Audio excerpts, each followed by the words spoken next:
Hi there, I'm Elaine Fraze, Farm Family Coach, coming to you today to talk about why you need a personal wealth bubble. I just want to show you a couple of artifacts. This is what a dollar bill used to look like for those of you who were born a few decades ago and have never really handled paper money. This is now our loonie. And here's what a $2 bill used to look like. And just like the shape and form of our money has changed, so has the financial reality in farm families. And so I want to talk about today a personal wealth bubble. And so in your mind's eye, you can think of it like a piggy bank, or you can have this sign that I'm using, and it's a whole thing that's your wealth that's separate from the assets of the farm. So for an exercise, if you've got a piece of paper and you're sitting down and close to some paper, I'd like you to draw a straight line.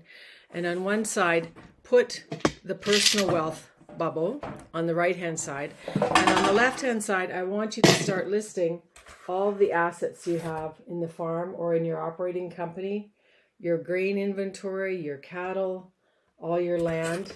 And many of you will have a number in your head in terms of what your personal net worth is on the personal side and what your net worth is on the farm asset side. Why is this important? This is important for farm financial liquidity. I was at a workshop in Peace River in November and was shocked to find that there are still farmers, who don't understand what a tax-free savings account is. And you should be maximizing yours this year up to $12,500 for a couple. And then you need to think about what you want to do with your income streams as you age in place in the farm, because many of you are not retiring. And so if you wanted, say for instance, a typical value of $80,000 a year, $80,000 is a 4% of $2 million. So if you had $2 million of cash and personal savings, if you took a 4% return on that, you would have an income stream of $80,000.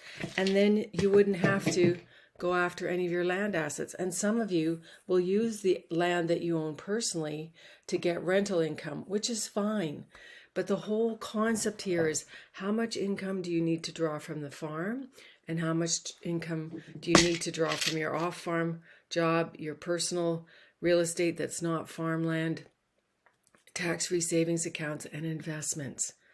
And they would say, oh, Elaine, I just put everything back into the farm because that's what I understand. That's fine, but that's not liquid.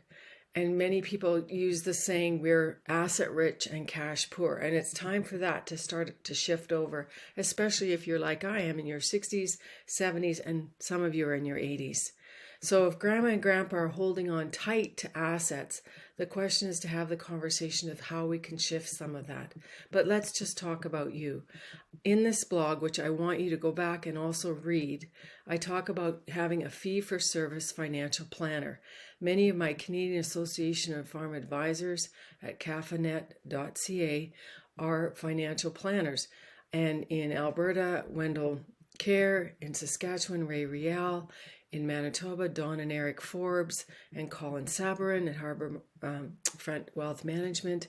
And then in Ontario, Sarah McCullough and Kitchener-Waterloo, who is also a fee-for-service financial planner. Why do you need a financial planner? Because you need to know that you have enough money and income stream till you're 102, just like I do. Because Don and Eric ran my numbers through their software program, and based on the investments I have and how we do our land rent and our farm situation, I will have enough money, and that is extremely comforting and a form of security for me and my family. The other thing about giving money to non-farm heirs is the Farm Financial Liquidity Solution, and I'd like you to check out the website 33 and the number 7.ca. And they're a team of advisors that have some wealth cascading solutions that you might want to look into. Regardless of what you do after you watch this video, I want you to think about, what are you doing to secure your personal wealth so that you have money that can flow to you and money that can flow to your non-farm heirs, because you're not going to sell your land and cash out, unless, of course, Your next generation just happens to have $1 million for a quarter with an irrigation system on it, or just happens to have $3 million in their back pocket. They may be able to finance $1 to $2 million, but not $10 million. And that's the problem. Just like money has changed, land values have really become intensively expensive. So we need to take personal responsibility to work on our personal wealth bubbles, to have liquidity for ourselves and liquidity for both our farm heirs and our non-business heirs. I'm Elaine Fraze. I believe that talking about money won't hurt you. And I also encourage you to find the book Moolah La, Why Smart People Do Dumb Things with Their Money by my friend Bruce Sellery, Sellery, and he's got a great podcast. See you next time.